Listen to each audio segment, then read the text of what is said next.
Hi guys, my name is Katie, or Kbdoesart, and today we're going to be texturing our chair model. So let's grab all those objects and do edit, delete all by type, and then history. Next, click on Arnold and grab a sky dome lights. So I think first I'm just going to grab these legs and I'm going to try and make it match our table that we did a couple days ago. So if you hold right click and do assign new material, click shader and then AI standard surface, and we'll change the legs to black to match our table. And then I think I'm just gonna make the top white, most likely. That way they kind of match. You could also technically make it like a felt fabric. We can try that out. So do the same thing, AI standard surface, and then if you click this checkerboard over here, there's a lot of different options that you can kind of check out.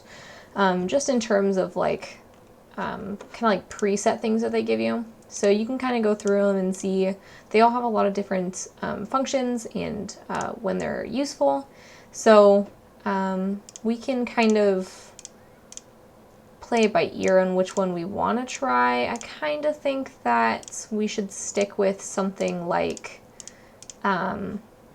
maybe like leather or marble, or you could even do like stucco might be cool. Yeah, we can try that one out first. If you click on 6, you'll see how it's coming out, the textures.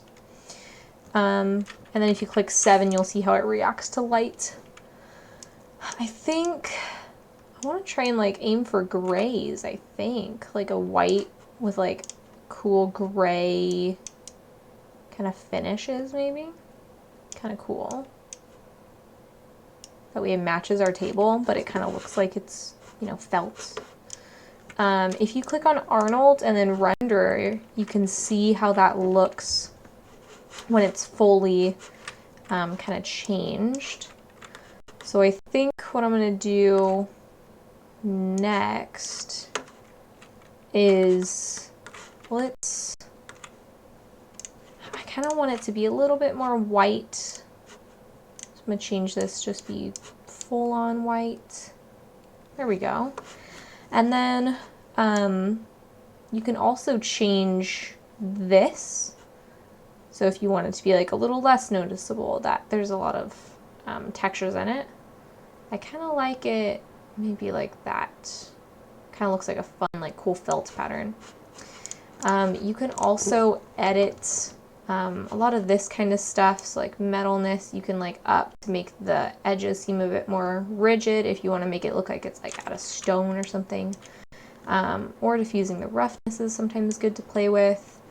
But that's kind of up to you. I kind of think it generally looks pretty good like this. So yeah, if you guys have any questions, let me know. But I think that's where I'm gonna leave it. So if you guys have any questions for me, you know where I am. Leave a comment below and I will hopefully get to it soon. But yeah, I will see you guys next time. Bye guys!